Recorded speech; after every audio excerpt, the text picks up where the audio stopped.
Chapter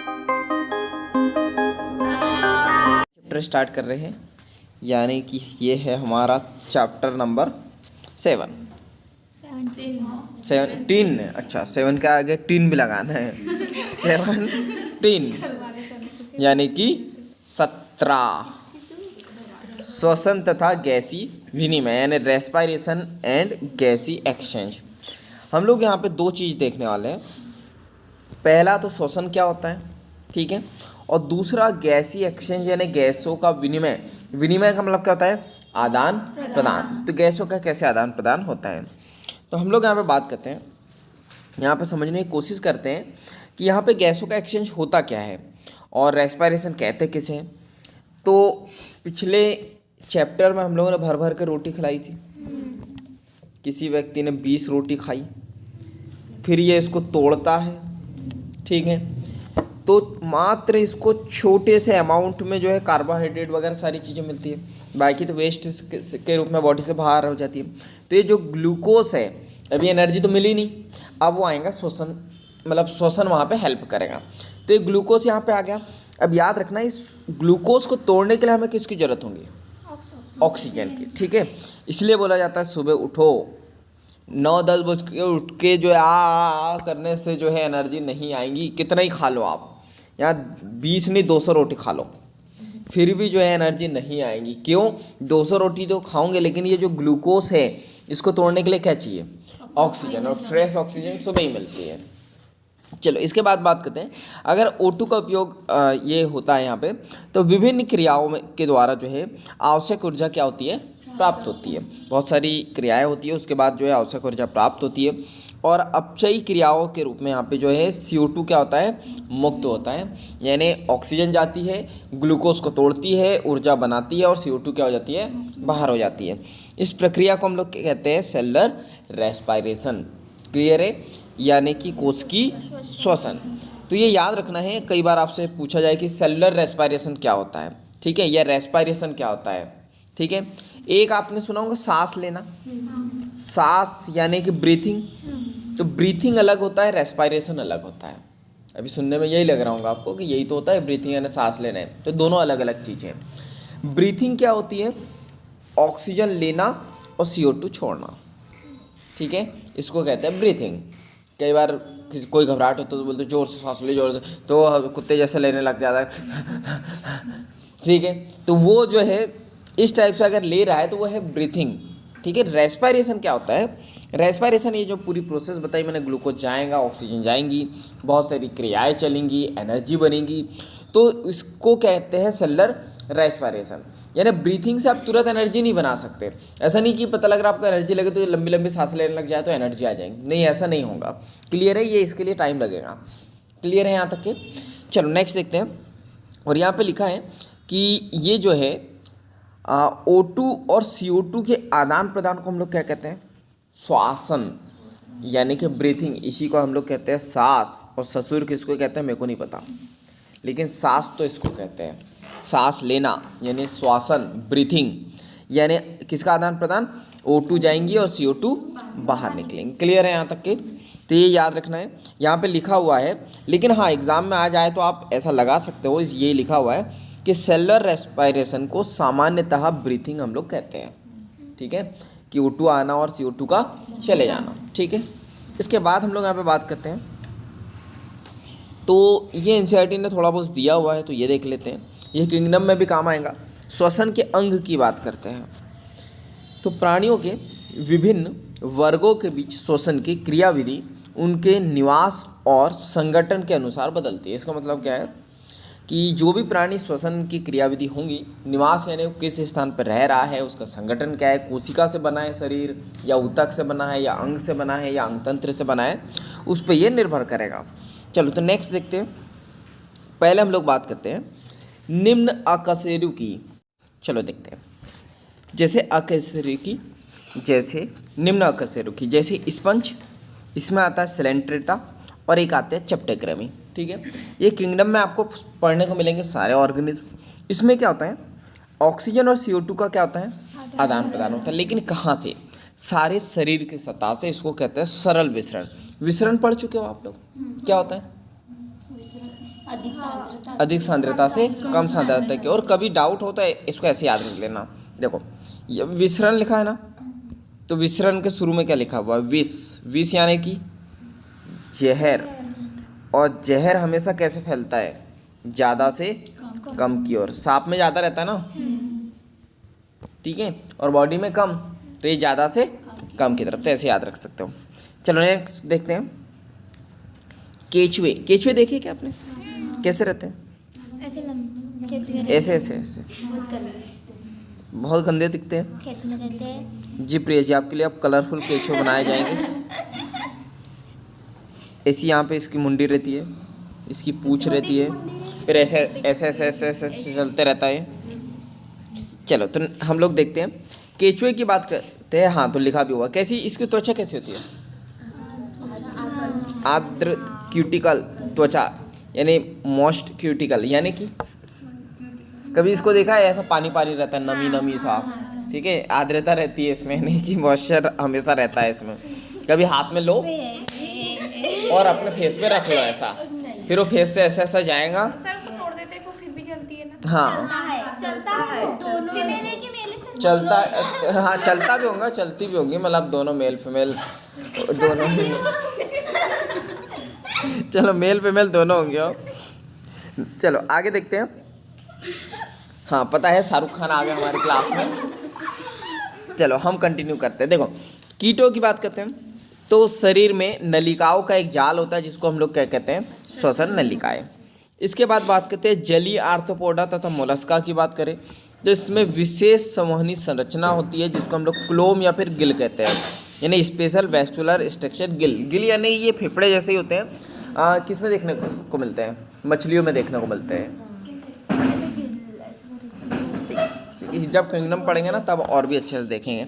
चलो इसके बाद बात करते हैं टेरेस्ट्रियल यानी कि स्थलचर प्राणियों की बात करें, तो इसमें विशेष संवहनी थैली होती है जिसको फुफ्फुस कहते हैं या फिर फेफड़े। फूफा जी नहीं कहते हैं।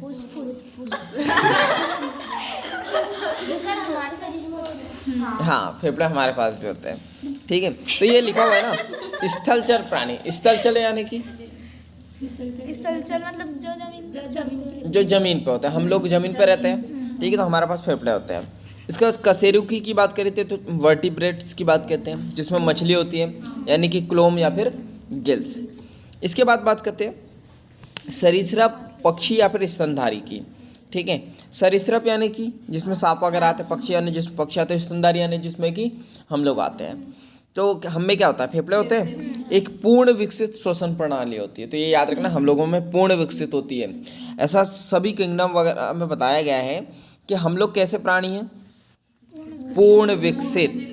लेकिन वो बताना भूल गए कि शायद दिमाग से कुछ लोग अर्ध विकसित है।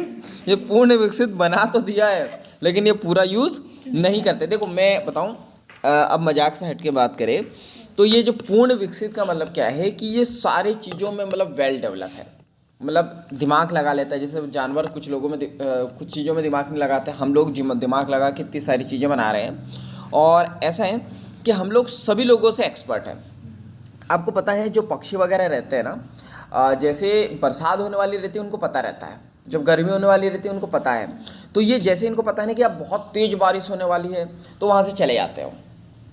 इसको पता रहता है कि अब ये भूकंप आने वाला है यहाँ पे। यहाँ तक कि कुत्तों को पता चल जाता है, तो भौंकने लग जाते हैं या कोई खतरा वतरा आने लगता है तो वो वहाँ से चले जाते हैं। तो ये शक्ति अब सोचो, जबकि कुत्ता और ये पक्षी वगैरह मानव से नीचे है जबकि मनुष्य इनसे ऊपर है। लेकिन एक समय था जब मनुष्य जो अपनी सेंसेस से ये सारी चीज़ें सेंस कर लेता था कि कब पानी आने वाला है, कब भूकंप आने वाला है, उसको पहले ही पता चल जाता। आयुर्वेद में 90 दिन पहले ही पता चल जाता कि किसकी कब तबीयत खराब होने वाली है।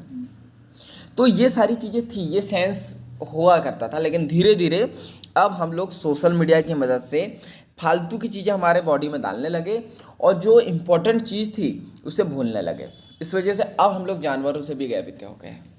हाँ, मतलब जानवर जो चीज़ें सेंस कर लेते हैं या जानवर जो चीज़ें कर लेते हैं वो हम भी नहीं। जैसे मैं बात करूँ इमोशंस की भी बात करें, कई बार देखना जो जानवर वगैरह रहते हैं ना, रास्ते पे कोई जानवर मर जाता है तो पूरे जानवर वहाँ पे इकट्ठा हो जाते हैं, वो देखते हैं, दुख व्यतीत करते हैं, और वहीं से जो है ना बहुत सारे मनुष्य जाते हैं, तो वो ऐसी नज़र में आता है, मतलब हाँ ठीक है कुछ हुआ होगा, फिर आगे बढ़ जाते हैं। मतलब अब इमोशंस जो है धीरे धीरे टोटली ख़त्म हो रहे हैं।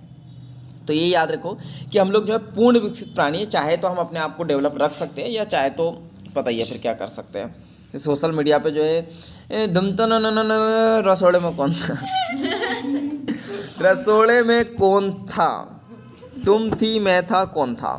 और उसके बाद अभी आप देखो हमारे देश में गाने वो पसंद आ रहे हैं जो बिल्कुल समझ नहीं आ रहे हैं। अभी कौन सा गाना चालू है? कौन सा? अभी वो गाना बज रहा है एनिमल मूवी का। वो धुन है पता नहीं कौन सी, समझ में किसी को नहीं आ रही, अरेबिक है लेकिन मज़ा सबको आ रहा है। हाँ, और उसके बाद जो है एक और अभी चल रही है वो एक मोए मोए।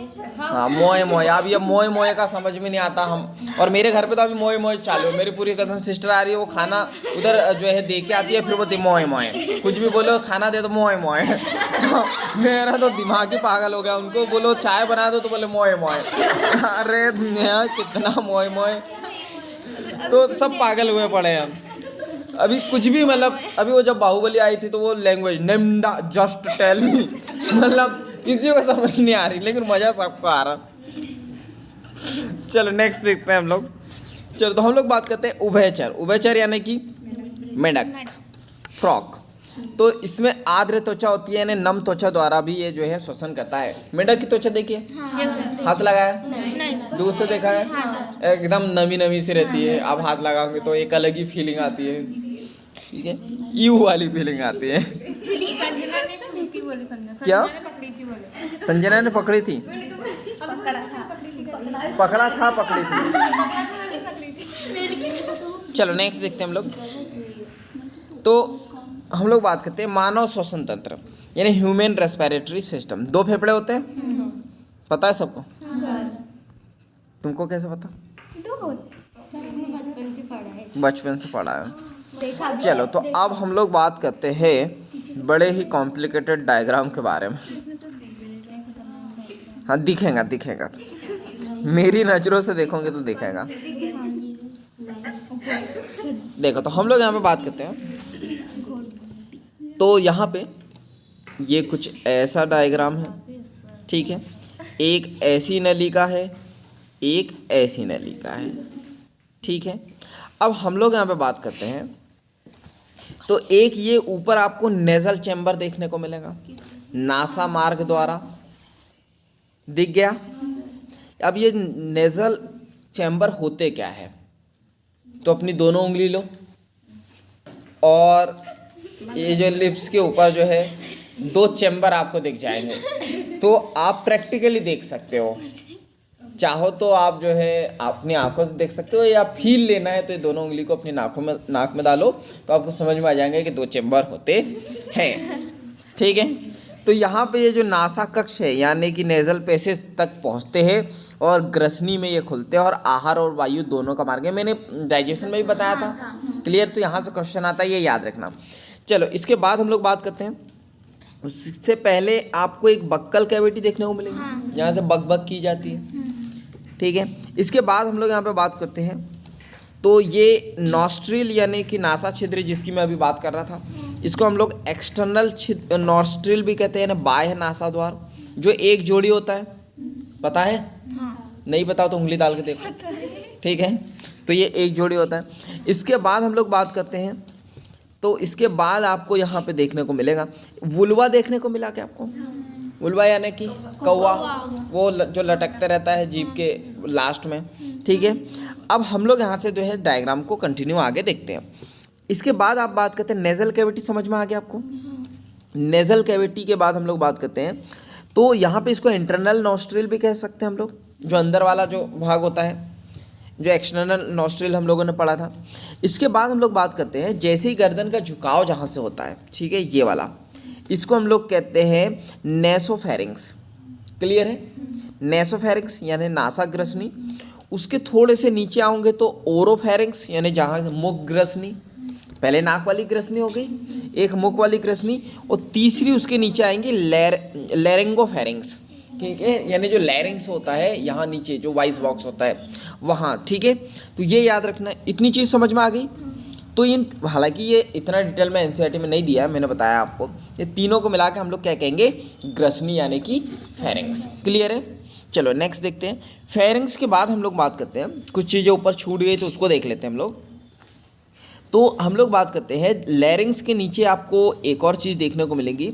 तो लैरिंग्स के नीचे आपको इपिग्लॉटिस यानी कंठच्छद, क्या, हाँ, इसको हम लोगों ने पढ़ा था घाटी ढक्कन। क्लियर है? तो इसको यहाँ पे लिखा है कंठच्छद,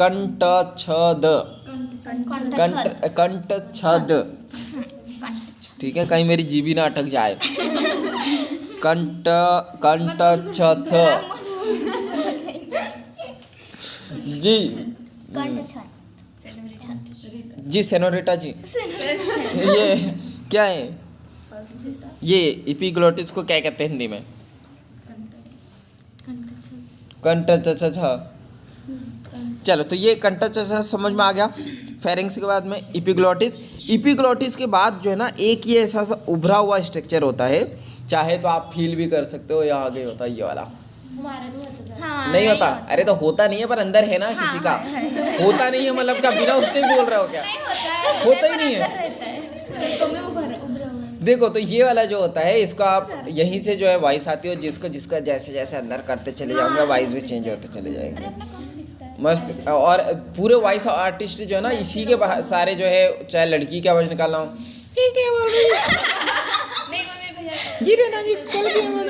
या तो अंकल वाले हो, मैं क्या बोल रहा था कि कंठच्छद होता है, तो आपको सारी वॉइस यहीं से चेंज होंगी। चलो, तो नेक्स्ट, यहाँ से बस चैनल बदलने की जरूरत है, चैनल ही बोल दे तो। देखो, तो ये है लैरिंग्स यानी कि कंठ। इसको एडम एप्पल भी कहते हैं, कई बार क्वेश्चन आए हैं कि एडम एप्पल किसे कहते हैं। इसी को वॉइस बॉक्स भी कहते हैं, कई बार क्वेश्चन आए हैं। ध्वनि पेटिका जिसको कहते हैं, यानी ध्वनि की पेटी। क्लियर है? ये याद रखना है। और इसके बाद ये याद रखना है, 9 उपास्थियों का ये बना होता है, ठीक है, यानी कि उपास्थिमय पेटिका। तो उपास्थिमय का मतलब क्या होता है? जिसको घुमा सके, मोड़ सके, जिसमें मूवमेंट आ सके। जैसे कान है, सॉफ्ट होता है, ये कार्टिलेज का बना होता है, इसको वो कर लेते हैं। नाक किसी की पकड़ के खींच लेते हैं। और ये जो गाल, अब कई बार मैंने बोला ना कि लड़कियों को क्या पसंद है, एक कुत्ते बिल्ली का बच्चा और एक सर मैडम का पिल्ला या बच्चा, जो भी है, हाँ, दोनों के पिल्ले, मतलब एक कुत्ते बिल्ली के पिल्ले और एक सर मैडम के पिल्ले, ये इन दोनों बहुत पसंद। जब भी आएंगे गाल पकड़, अल्ले कैसा ये। तो ये जब गाल खींचे जाते हैं, तो मैंने बोला इसकी एक लिमिट होती है, आप कितना खींच सकते हो, इतना इतना, मतलब ऐसा थोड़ी खींच के घर ही ले जा सकते हो। तो ये पता ही नहीं रहता ना कि कार्टिलेज की भी एक लिमिट होती है, हमारे टीचरों को भी नहीं पता होता है। कई बार वो लड़कों के कान ऐसे मोड़ते हैं, तो उनको पता रहना चाहिए कि ये एक लिमिट ही होती है। वो ऐसे ऐसे खड़े करते चले जाते, वो भी लड़का भी एक तरफ से ऐसा खड़ा होते चले जाता है, तो नहीं घुमा सकते ना पूरा, ऐसे थोड़ी कि चाबी घुमा लिया, तो उसकी भी एक लिमिट होती है। चलो नेक्स्ट देखते हैं। चलो, तो ये समझ में आ गया। इसके बाद मैंने यहाँ पे आपको बताया था कि ये तो वो जो वॉइस बॉक्स वगैरह हो गया, इसको हम लोग विंड पाइप भी कहते हैं, हवा वाला। और ये एक होता है ऐसा फूड पाइप, जो अब यहाँ मैंने छोड़ दिया है। डाइजेस्टिव सिस्टम पढ़ चुके हैं कल, यहाँ इससे पहले हम लोगों ने यहाँ से कंटिन्यू किया था फूड पाइप। और फूड पाइप कैसे जो है आमाशय बनाता है, फिर छोटी आंत बड़ी आंत, वो सारी चीज़ देखी थी। क्लियर है? तो आज हम लोग यहाँ पे किसकी बात कर रहे हैं? श्वसन की। तो फूड पाइप को इधर छोड़ दिया, ये आगे कंटिन्यू करते हैं। तो आगे कंटिन्यू करोगे तो ये जो कार्टिलेज है ना, इससे ऐसा एक बॉन्स से बना होता है एक स्ट्रक्चर, ठीक है। तो इसको हम लोग कहते हैं, या याद रखना है, विंड पाइप यानी कि श्वास नली। क्लियर है? इसको क्या कहते हैं? श्वास नली, यानी इसको कहते हैं ट्रैकिया। और जो ट्रैकिया है, ये सी आकार के प्रभावी उपस्थिति से की जो है बनी होती है, यानी कि जिसको हम लोग कहते हैं हाइलिन कार्टिलेज। कार्टिलेज समझ में आया? उपास्थि अभी मैंने बताया था, जो सॉफ्ट होता है। इसी वजह से हमारा गला जो है ऐसा अप एंड डाउन होता है, मतलब ऊपर नीचे हो सकता है, और यहाँ से मूवमेंट हो सकता है। इतनी बात समझ में आ गई? तो अभी तक के क्या पढ़ा, ये देखो। अभी तक के हम लोगों ने ये बात करी, बक्कल कैविटी, फिर आपके पास में नेजल कैविटी आ जाएंगी, फिर इसके बाद फेरिंग्स आ जाएगा, फेरिंग्स के बाद में आपका एपिग्लोटिस आ जाएगा, एपिग्लोटिस के पास में लैरिंग्स या फिर वॉइस बॉक्स आ जाएंगे। क्लियर है? अब इसके आगे हम लोग देखें, फिर ट्रैकिया भी पढ़ चुके। अब ये जो ट्रैकिया है ना, ये याद रखना 2 भागों में खुलता है। ठीक है, ये 2 भागों में खुलता है, यानी कि 2 फेफड़ों की तरफ खुलता है। अब ये 2 भागों की तरफ खुलता है तो इसको क्या कहेंगे, ये याद रखना है। ये 2 भागों की तरफ खुलता है तो इसको हम लोग कहेंगे प्राइमरी ब्रोंकी। क्या कहेंगे? Primary bronchi. इसके बाद हम लोग बात करते हैं, फिर ये 2 भागों में खुलेगा तो क्या कहेंगे? Secondary bronchi. फिर 2 भागों में खुलेगा, क्या कहोगे? Tertiary bronchi. फिर इसके बाद हम लोग बात करते हैं, अब देखो फिर खुला, अब क्या होता है, ये टर्सरी फिर और अलग अलग भागों में बढ़ जाता है तो इसको कहते हैं ब्रांक्यूल्स। ये याद रखना, यहाँ पे थ्योरी में लिखा है ब्रोंक्यूल्स क्या होती है, या ओल्स का मतलब क्या होता है, समझ जाना। बहुत पतली अंत्यस्थ श्वास नलिका। अंत्यस्थ का मतलब क्या होता है, यहाँ पे टर्मिनल ब्रोंक्यूल्स। टर्मिनल ब्रोंक्यूल्स का मतलब क्या होता है, जहाँ पे ब्रोंक्यूल्स खत्म हो जाती है, जहाँ पे नली खत्म हो जाती है। ये एक बहुत पतली अनियमित भित्ति युक्त वाहिकित जो है थैली जैसी संरचना होती है, जो कूपिका में खुलती है, जिसे वायु कूपिका कहते हैं। अब यहाँ पे 2 चीज़ बताई मैंने, देखो। तो हम लोग बात करते हैं यहाँ पे, देखो ये ब्रोंक्यूल्स क्या होती है, ये अभी ब्रोंकी क्या होती है पहले समझ में आया। देखो ब्रोंकी क्या होती है, तो हम लोग बात करते हैं, पहले तो ट्रैकिया था। ट्रैकिया जो है 2 भागों में बढ़ जाता है तो उसको ब्रोंकी कहते हैं। पहली बार बटा तो प्राइमरी ब्रोंकी, फिर सेकंड बार बटा तो सेकेंडरी, फिर तीसरी बार 2 भागों में डिवाइड हो गया तो टर्सरी। लेकिन इसकी एक लिमिट होंगे, एक समय ऐसा आएगा कि बहुत पतली होती चली जाएंगी, जैसे यहाँ बहुत मोटी थी, फिर पतली हुई, फिर पतली हुई, एक समय बहुत पतली हो जाएंगी तो उसको क्या कहेंगे? ब्रोंकी।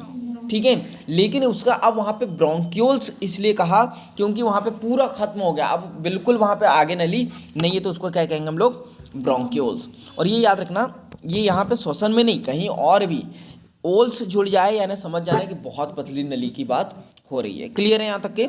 चलो नेक्स्ट देखते हैं। अब ब्रोंक्यूल्स कहाँ खुल रही है, तो देखो ये अंगूर के गुच्छे समान संरचना है यहाँ पे, इसको कहते हैं हम लोग यहाँ पे कुपिका, यानी कि एल्वियोलर। क्लियर है?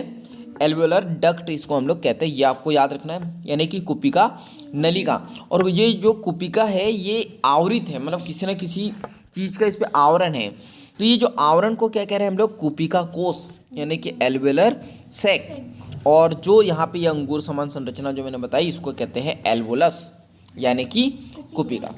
क्लियर है यहाँ तक के? इसके बाद हम लोग बात करते हैं नेक्स्ट, तो हम लोग यहाँ पे बात करते हैं, तो 1 मिनट देखो। अब हम लोग यहाँ पे बात करते हैं, तो फेफड़े कितने हैं हमारे पास में? 2। ये 2 फेफड़े हैं। ये दोनों फेफड़ों के बीच में आपको हार्ट देखने को मिलेगा। क्लियर है? और ये जो है ये दोनों फेफड़ों के बीच में होता है, इसलिए ये जो है ना लेफ्ट साइड थोड़ा सा हार्ट झुका होता है। क्लियर है? याद रखना, फेफड़े इस साइड होते हैं, किधर? Right side. तो इस वजह से जो है ये थोड़ा सा जो स्पेस नहीं बन पाता है, स्पेस की वजह से हार्ट को थोड़ा सा शिफ्ट होना पड़ता है, किधर? लेफ्ट साइड की तरफ। इसलिए बोला जाता है, वैसे तो सेंटर में होता है लेकिन लेफ्ट की तरफ थोड़ा सा मुड़ा होता है, इसलिए इसको कहते हैं कि लेफ्ट साइड होता है। क्लियर है यहाँ तक के? इसके बाद हम लोग यहाँ पे बात करते हैं कि और यहाँ पे आपको क्या क्या देखने को मिलेगा। हार्ट हो गया। अब हम लोग बात करते हैं, ये जो हार्ट है ना 3 भागों में डिवाइड रहता है। ठीक है, ये जिससे डिवाइड रहता है उसको कहते हैं फीजर, तो इसको कहते हैं हॉरिजॉन्टल फीजर। ठीक है, हॉरिजॉन्टल यानी कि ऐसा। ठीक है, इसके बाद ऐसा है तो इसको कहते हैं ऑब्लिक्यू फीजर। और इसके बाद हम लोग बात करते हैं ये जो थर्ड है, सो 1 मिनट,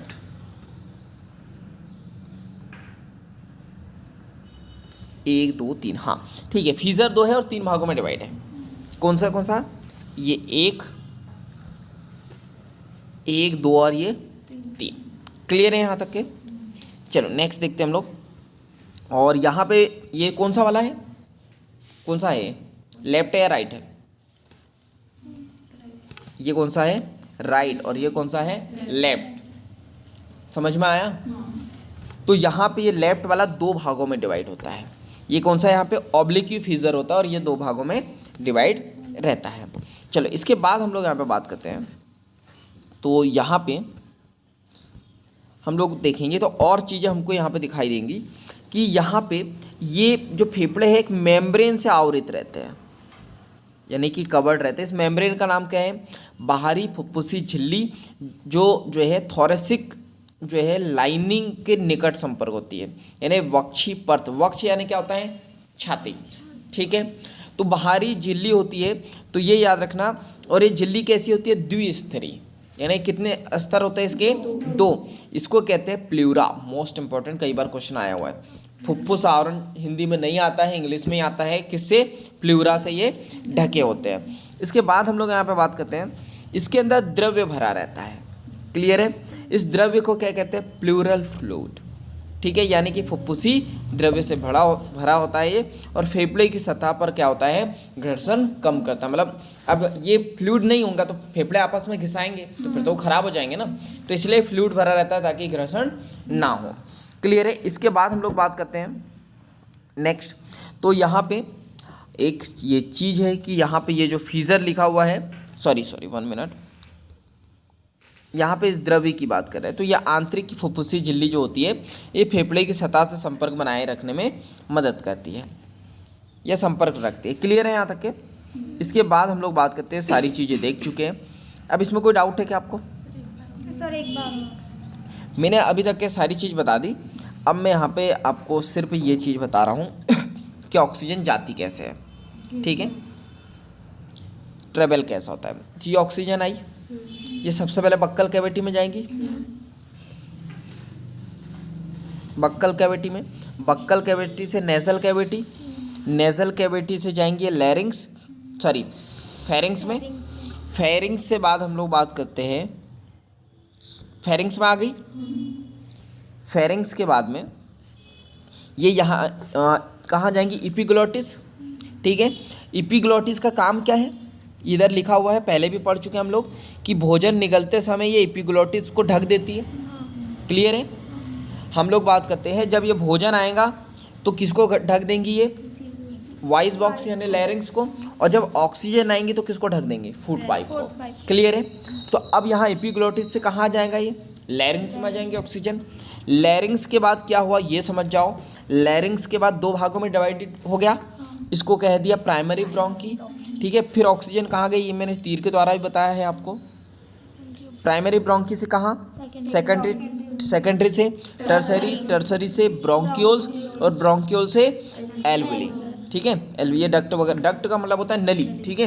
वहाँ से एल्वेली डक्ट स्टार्ट होंगी, और डक्ट से फिर कहाँ स्टार्ट, ये जाएगा एल्वेली तक। क्लियर है? बस इतना ही ऑक्सीजन का ट्रेवल।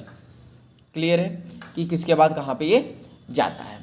और फिजियोलॉजी की बात करें तो फिजियोलॉजी में हम लोगों ने क्या देखा कि अभी तक के जो मैंने यहाँ पे बताया आपको, क्या बताया कि यहाँ पे बक्कल कैविटी होती है, ठीक है, नेजल कैविटी, और नेजल कैविटी के बाद में आप डायरेक्ट ये जो मैंने 2-3 टाइप बताया इसके, ये इसके टाइप है। तो ये इसके बाद क्या आएगा?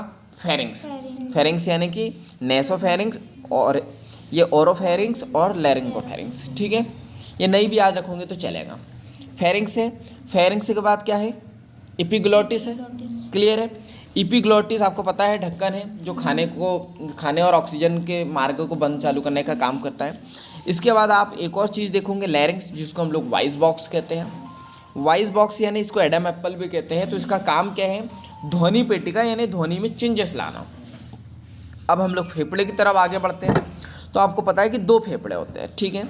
2 फेफड़े, तो हम लोगों ने बोला ये राइट वाला और ये लेफ्ट वाला, और बीच में क्या होता है? हार्ट। राइट वाला 3 भागों में डिवाइडेड रहता है, एक हॉरिजॉन्टल फीजर के द्वारा और एक ऑब्लिक्यू फीजर के द्वारा।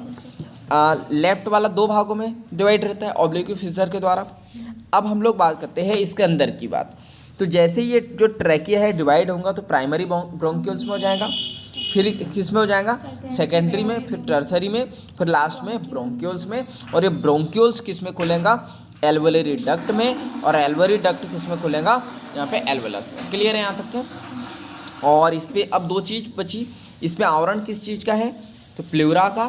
फ्लूइड कौन सा है? तो प्लूरल फ्लूइड। क्लियर है यहाँ तक के? अब इसमें कोई डाउट? क्लियर है यहाँ तक के? चलो नेक्स्ट देखते हैं। तो हाँ बताओ टाइम कितना हुआ?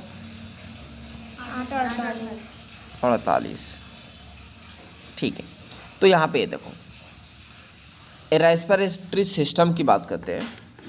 तो रेस्पिरेटरी सिस्टम में दो चीज़ होती है, दो तरीके से काम करता है। एक तो चालान भाग होता है और एक होता है एक्सचेंज भाग, यानी कि कंडक्टिंग पार्ट, और एक होता है एक्सचेंज पार्ट। चालान का मतलब चलना और एक्सचेंज का मतलब आदान प्रदान यानी बदलना। ठीक है, चलो तो हम लोग इसको देखते हैं। तो यहाँ क्या होता है, तो देखो एक्सटर्नल नॉस्ट्रिल से कहाँ पे जाता है, ब्रोंकियोल्स टर्मिनल तक। ठीक है, मतलब कि एक्सटर्नल, अब नॉस्ट्रिल कौन सा होता है, बाहर वाला, दो उंगली डाल के देख लो नाक में। ठीक है, वहाँ से स्टार्ट होगा तो ये कहाँ तक के जाएगा, ब्रोंकियल, और वो भी कौन सा, टर्मिनल। टर्मिनल का मतलब क्या होता है, लास्ट, जहाँ पे सब समाप्त हो जाता है। तो ये लास्ट टर्मिनल तक के जाएगा। वायु क्या होता क्या है इसमें, तो वायुमंडलीय वायु को कुपिका तक संचारित करता है, मतलब जो वायुमंडल से जितनी भी ऑक्सीजन आती है उसको कहाँ तक के पहुँचाता है, कुपिका तक के। इसे जो है बाहरी कणों को मुक्त करता है और क्या करता है, आर्द्र करता है। आर्द्र यानी कि बाहरी जो कण आते हैं, जैसे जो ऑक्सीजन वायुमंडल से धूल मिट्टी आती है उसको, आपको पता है ना कि यहाँ पे हेयर्स लगे रहते हैं बाल नाक में, देखना चाहो तो उंगली डाल के देख सकते हो। कौन बोलता है मैं प्रैक्टिकल नहीं कराता, मैं प्रैक्टिकल करा सकता हूँ अभी। जी रीता जी, प्रैक्टिकल करना है, नहीं करना है, नहीं करना है क्या, इधर जी करना है जी, पायल जी प्रैक्टिकल देखना है। चलो तो हम लोग बात करते हैं, इसको आर्द्र रखता है। आर्द्र यानी नमी, ये भी चेक करना है। अगर आपको शक हो कि मेरी नाक जो है आर्द्र रहती है, नमी रहती है, दूसरे की नाक भी चेक कर सकते हो आप, दूसरे की नाक में भी उंगली डाल के देख सकते हो, आपको नमी ही मिलेगी। ठीक है, तो ये याद रखना। इसके बाद बात करते हैं नेक्स्ट। तो यहाँ पे वायु को शरीर के तापमान पर लाना, ये भी इसका काम होता है कि वायु को किस टेम्परेचर पर लाना, शरीर के। तो यहाँ पे हम लोग बात करते हैं, 1 मिनट, चलो इसकी थ्योरी पढ़ते हैं। इसमें क्या है, तो एक्सचेंज भाग की बात करते हैं। तो यहाँ पे कुपिका एवं उनकी नलिका या फिर श्वसन या फिर विनिमय भाग आता है। इसमें कौन कौन आता है, कुपिकाएँ आती है, उनकी नलिकाएँ आ जाएंगी, डक्ट जितने भी प्राइमरी सेकेंडरी ब्रोंकियल्स वगैरह होगा, श्वसन या फिर जो है विनिमय भाग इसमें आता है। तो इसमें क्या क्या होता है ये देखते हैं हम लोग। मतलब ये बताया है कहाँ से कहाँ तक है, ये कहाँ से कहाँ तक होता है, एक्सटर्नल नोस्ट्रिल से लेके टर्मिनल ब्रोंकियल्स तक। ठीक है, ये इसमें क्या क्या आएगा, कुपिका आ जाएंगी यानी एल्वेलस, उनकी नलिकाएँ आ जाएंगी, और इसको यहाँ पे श्वसन की पूरी प्रोसेस आ जाएंगी, और विनिमय का भी पूरा पार्ट आ जाएगा। इसके बाद बात करते हैं, तो रक्त एवं वायुमंडलीय वायु के बीच में O2 और CO2 का वास्तविक विसरण स्थल है। ये याद रखना, ये O2 और CO2 हम बोल रहे हैं आदान प्रदान होती, कहाँ आदान प्रदान होती, किसकी मदद से, रक्त की मदद से। ठीक है, इसके बाद हम लोग बात करते हैं, तो हम लोगों को पता है कितने फेफड़े होते हैं, 2। कहाँ स्थित होते हैं, वक्षगुहा, वक्षगुहा यानी वक्ष यानी कि छाती। ठीक है, इसके बाद बात करते हैं, ये वायुरोधी कक्ष होता है। वायुरोधी यानी कि एयर टाइट, एयर को रोकता है। क्लियर है, ऐसा नहीं कि हवा पूरी भरा जाएंगे यहाँ पे, ये अपने अकॉर्डिंग काम करता है। ठीक है, कि जैसे मैं बात करूँ, जब फेफड़े में एयर आएंगी तो आने के बाद वायुमंडल से तो पूरी आएंगी, फिर ये फिल्टर करेंगे किसको अंदर जाने देना है शरीर के और किसको अंदर नहीं जाने देना। इसके बाद हम लोग यहाँ पे बात करते हैं, सो 1 मिनट, देखो तो हम लोग फेफड़े की बात करते हैं। तो ये जो कक्ष है हम लोग बात करते हैं, ये पृष्ठ भाग यानी कि डॉर्सल, और यहाँ पे कशेरुक दंड में जो है आपको देखने को मिलेगा। देखो डॉर्सल पार्ट कौन सा होता है, डॉर्सल यानी फ्रंट वाला भाग। ठीक है, हाँ, ये पृष्ठ यानी आपको पीछे लग रहा होगा। ये हम लोग जो है ना, मैं बात करूँ बैक, ऐसा है कि गाय देखी आपने, तो गाय ऐसी मान लो, गाय ऐसी है। ठीक है, तो ये जो इसका ये वाला भाग है ना, ये बैक वाला, ठीक है, इसको पृष्ठ कहते हैं। लेकिन गाय खड़ी हो जाएंगी ना तो आपको वो वाला भाग जो है ना फ्रंट दिखाई देगा। ठीक है, ये मैं आपको वहाँ बताऊँगा किंगडम में, वहाँ पे और भी एग्जाम्पल होंगे। ठीक है, चलो नेक्स्ट देखते हैं। इसके बाद हम लोग बात करते हैं, तो यहाँ पे अदर भाग, अदर यानी कि वेंट्रल। ठीक है, यहाँ पे उरोस्ती होती है। इसके बाद पार्श्व भाग यानी कि लेटरल, लेटरल यानी कि फिर साइड वाला या पीछे वाला, ठीक है। ये पसलियाँ होती है यहाँ पे, ये पार्श्व साइड में यानी कि सॉरी बैक नहीं, ये बाजू वाले साइड में।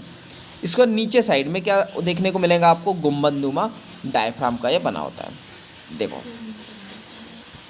1 मिनट, ये यहाँ पे गलत हो गया, ये देखते हैं फिर से। ये इधर की बात कर रहा है, ये डॉर्सल यानी वही जो मैं गाय का एग्जांपल दे रहा था आपको।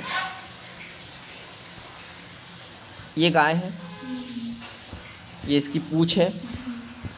तो हम लोग बात करते हैं यहाँ पे अधर भाग यानी ये सामने वाला, ठीक है, और ये डॉर्सल भाग यानी ये पीछे वाला। अब ये गाय खड़ी हो जाएंगी तो ये बैक चले जाएगा, ठीक है। और हमारा भी है कशेरुक दंड यानी कि वर्टिबल कॉलम जो पीछे होते हैं, ठीक है। उरोस्ती ये वेंट्रल यानी कि फ्रंट वाला भाग यानी चेस्ट वाला भाग, जहाँ पे उरोस्ती की बनी पसलियाँ होती है।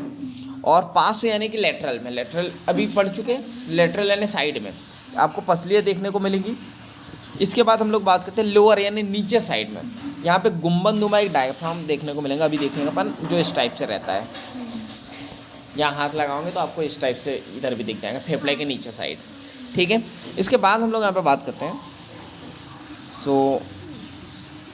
फेफड़ों की शारीरिक अवस्था ऐसी होती है कि वक्ष गुहा के आयतन में अगर कोई परिवर्तन होता है तो फेफड़ों की गुहा का प्रतिबिंब भी बदल जाता है। देखो फिर से इसको पढ़ो। फेफड़ों की शारीरिक व्यवस्था ऐसी होती है, फेफड़ों की शारीरिक व्यवस्था ऐसी होती है कि वक्ष गुहा के आयतन में अगर कोई परिवर्तन होता है, वक्ष गुहा यानी कि चेस्ट में अगर यहाँ कोई परिवर्तन होता है तो फेफड़े की गुहा में भी जो है प्रतिबिंब हो जाता है। यानी कि याद रखो, जैसे मैं बात करूँ, आप लंबी सांस लोगे तो ये फेफड़े, ये जो वक्ष हुआ इसमें चेंजेस आएंगे, तो इसमें चेंजेस आएंगे तो फेफड़े में भी चेंजेस आएंगे। क्लियर है। और फेफड़े में चेंजेस आएंगे तो ये, जैसे मैं बात करूँ, अगर किसी की सांस फूल रही है तो सांस का लेना देना कहाँ से है, फेफड़े से। लेकिन क्या छाती भी अप एंड डाउन होती है, मतलब बढ़ती है।